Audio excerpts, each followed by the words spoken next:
ang nangyayari, tingnan mo madami tayong dapat baguhin eh. Number one na dapat baguhin. Ang lahat ng bills na fina-file natin, okay, di ba bago i-approve for second reading, di ba committee amendments, then individual amendments. Tsaka mo palang aaprubahan yung second reading. Pero dun sa budget, dun sa GAA, ano yung napakasamang ginagawang practice dyan? Committee amendments, tapos sasabihin, i-approve sa second reading, and authorize a small committee na gumawa ng individual amendments. Yung small committee na yon, walang minutes yun. So para mo silang binigyan ng blank check, di ba? Eh bakit yung pinakamahalagang batas pa na ginagawa natin, hindi natin sinusunod yung proseso? So dapat dito sa budget na to, hindi natin naaprubahan kung hindi tapos yung individual amendments. Huwag natin aprubahan on second reading kung hindi tapos yung individual amendments. At wala ng small committee. So ibig sabihin, kung ano yung inaprubahan on second reading, yan yung final version. So wala ng insertion doon. Di ba kasi transparent eh. Lahat isa-isa mong sasabihin yung iyong individual amendment. Tapos sasabihin ng chairman kung tatanggapin niya o hindi. Yun ang napakahalaga.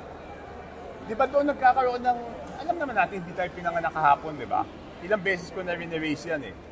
Di ba bakit may small committee na ilang tao lang? Bakit hindi transparent dito i-propose ng bawat member yung amendment at tanggapin o hindi? Tapos pag in-approve natin ang second reading, wala nang pwedeng galawin doon. Kasi ang nangyayari in the past, aaprubahan yung second reading, tapos mababago pa kasi yung small committee lang ang magbabago. So hindi ko pwede yan. Sir, mas malakas kaya yung impact ng proposal ko kung independent kayo or sumama kayo sa majority? I mean, what are the chances na mapakinggan siya? E titingnan natin. Pag hindi pumayag yung mayorya dyan, ibig sabihin may tinatago sila. Kasi bakit mo gustong ipasa sa small committee? Bakit ayaw mo bakit ayaw mo na dito palang pag-usapan? Okay, number 1 po yan. Number 2, dapat wala ng post-enactment. Kasi ang pinagbawal doon sa PDAP is yung post-enactment ng budget. Ano yung ibig sabihin ng post-enactment? Okay, papasa natin yung AIX. Papasa natin yung TUPAD. Papasa natin yung AKAP. Ano nangyayari pagkatapos ng budget? Di ba susulat kami sa office, papasok kami sa portal ng Congress at doon kami hihingi ng pondo sa Office of the Speaker. So bakit kami humihingi ng pondo sa Office of the Speaker, nandun na yun sa budget? Dapat pag napasok na yun sa department, wala nang intervention ang Kongreso doon. So bakit pinasa yung mga social services na to, kahit yung MAIP, bakit kami kailangan humingi o pumasok doon sa portal para humingi ng pondo para doon sa aming distrito? Dapat doon sa budget, naka-indicate na kung ano yung amount per district. Parang yung mga infrastructure project, di ba? Dapat naka-line item. Magkano? Para hindi pa pwedeng naipasa, tapos sino may hawak ng lump sum, tapos papasok kami sa portal ng Congress, tapos doon kami magre-request.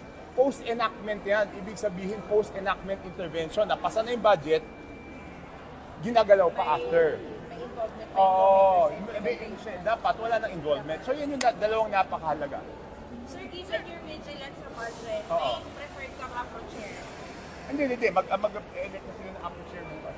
Hindi, meron kang sana Hindi. Kahit sino. Basta yun lang. Sinabi ko na. So yun, talagang hindi na talaga tayo dapat pumayag dun sa small committee. Hindi na pwedeng, kung ano in-approve on second reading, yun na yun. Kung paanong plano mo dyan?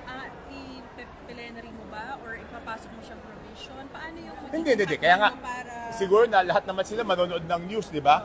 Di, malalaman na nila na yun yung ano. Kasi pag hindi ka pumayag, of course, formally i-propose ka yan.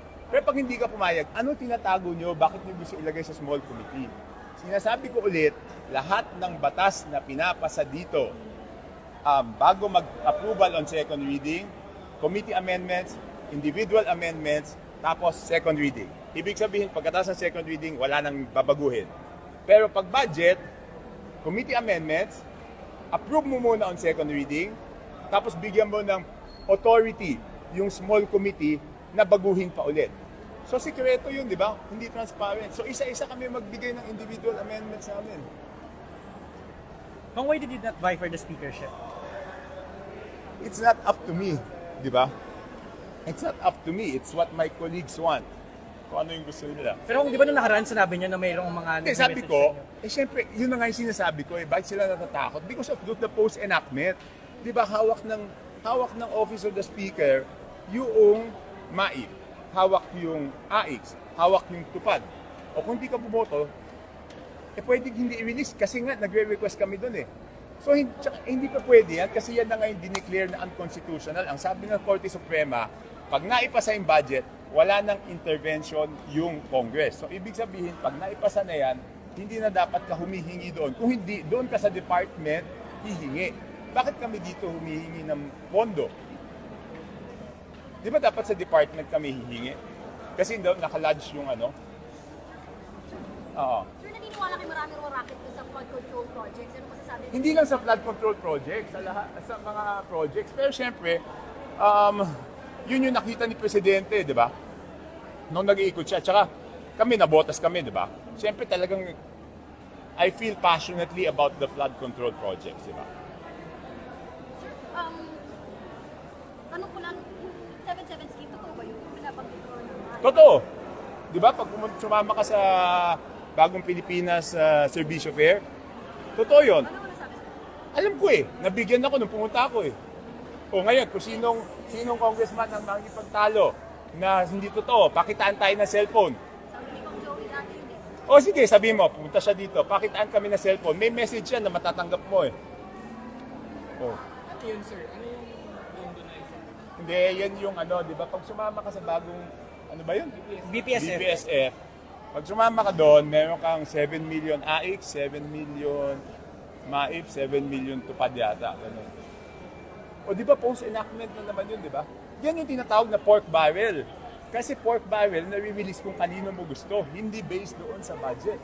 O sinong congressman makikipagtalo sa akin na hindi totoo yan, pakitaan kami ng cellphone. Papakita ko, may message yan na i-release sa'yo.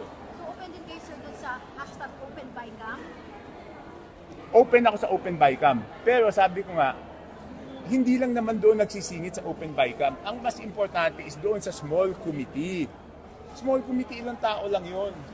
Tsaka, di ba dapat, dito may minutes. Di ba?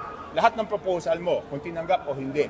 Doon sa small committee, wala namang minutes yun eh. Magugulat ka lang, pag tanggap mo ng GAB, HGAB, iba-iba na. So, tama sabihin na useless yung open bycam kung meron pa rin yung small committees. Hindi, okay. Hindi, okay. Yun yung first step kasi kami muna magpapasa. So doon pa lang sa House, dapat wala na yung small committee. 2 beses kasi nagkakaroon ng insertion dyan, di ba? Isa, doon sa small committee. Okay? Kasi doon nagbabago, di ba? Second, doon sa BICAM. At dapat doon sa BICAM, ang pwede mo lang baguhin, technically naman sa BICAM, is yung disagreeing provisions lang. Okay? Oo. Kaya maganda yung sinabi ni Presidente, if he has to veto the budget, he will veto it. Sir, in short, pwede bang sabihin na pinupolitika ni Speaker ang budget race advantage? In your view? Do I have to say it? Hindi. Okay. Basta sinabi ng Supreme Court, walang post-enactment. Walang action na kailangan sa Congress. Kasi nasa DSWD yan, nasa DOH, di ba? Bakit ka dito hihingi ng pondo kung naubos yung sa'yo? Hindi ba dapat dun sa department? Ngayon, na kami magde-deny, hindi kami dito kumukuha. Pakitaan ulit kami ng cellphone pag nag-request kami. Bakit kami may portal dito?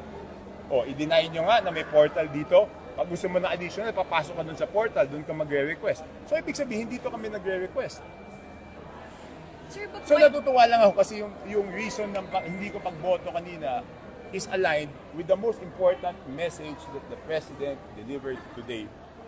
Sir, but Which why, is- why say this now? Why not raise it during the procedures last year? Doon sa budget? Yes. Because I've raised this so many times. That's why I want to free myself from being a majority para wala nang ano. Alam mo naman yung majority, you have to toe the line, di ba? Kaya nga umalis na ako sa majority. I don't have to toe any line. Oo. Tungkol kabuuan lang nung zona, score mo, meron bang mga hindi nabanggit na sana nabanggit pa? What's your comments sa zona? Hindi naman mababanggit lahat eh. Di ba? Eh, di aabutin tayo ilang oras dito. Ayan, nagsulat-sulat ako. Eh, pero nung nakita ko na yung cleanser, okay na sa akin yun. Because, doon sa sinabi ng presidente yon, hindi lang yan sa flood control eh. Malaki ang mamimenos na pera pag nawala yung corruption doon sa mga projects na yan. So it's not only flood control. So kaya tuwang-tuwa ako. Sir, pasingit na lang. Sir. Meron pang negotiations for you to be the appropriations chairperson? I mean, did you negotiate or did you bring this proposal to the Hindi, di ba? I gave a statement, I think, kailan ba yon? Hindi naman 2 weeks, mga 1 week ago. 1 week ago. Sinabi ko naman din, basta walang dikta, di ba? Basta walang dikta. Pero ngayon, mas okay na sa akin, mas masaya na ako na independent ako. Para at least, Tsaka masaya ako na yung reason ng pagboto ko ng independent ay tugma doon sa sinabi ni Presidente. Kasi where is he coming from? Saan ba siya nanggagaling? Hindi ba yung 2025 budget ang lahat naman nagsasabi it was a mangled budget? So tama yung reason ko ng pagiging independente. Kaya masaya ako. Dapat wala ng blanks. Ha? Wala ng blanks. Hindi, yun talaga hindi naman pwede. Pero pinaka-importante talaga dito, wala nang small committee. Bakit yung ibang, lahat ng bill na pinapasa namin, bakit walang small committee? Bakit yung budget lang? Di ba, ibig sabihin, aprubahan namin dito, tapos magugulat ka, pagbalik mo ng HGAB, iba na. Eh wala ka na pwedeng gawin kasi sa third reading, wala na pwede baguhin, di ba? Yes or no na lang yun. Kaya nga, importante yung second reading eh. So pag hindi sila pumayag na tanggalin yung small committee, ibig sabihin may isisingit na naman patago doon. Dapat transparent. Dito mo i-propose. Tapos sabihin ng APRO chair kung tatanggapin niya o hindi. Sorry, magkakaroon ba ng independent block sa House? Kasi parang 6 na kayo. Parang si Kong Albi, chinichir ka kanina Ha? naman eh. Ano, Saan si ha? Kong Albi kanina? Saan? Nasaan? Sabi namin bumaba eh. Nawala kanina na po. po eh. Pumapalakpak, sir. Kasi sa ngayon, 6 na kayo. Ah, ganun? Eh, tingnan muna natin. Are you willing- With With the Duterte block. Alam mo, politics aside, let's put politics aside, di ba? We will, basta, independent, para at least, independente kami makapag gawa ng stand namin. Hindi ko pa sila natatanong kung ano talaga. Siyempre, si Albi, nakakausap ko, pero wala pa namang definite stand on issues, di ba? Ano pinag-usapan niyo pala ko? Hindi, pareho kami hindi makasuporta doon sa leadership. Di ba, naglabas din siya ng statement.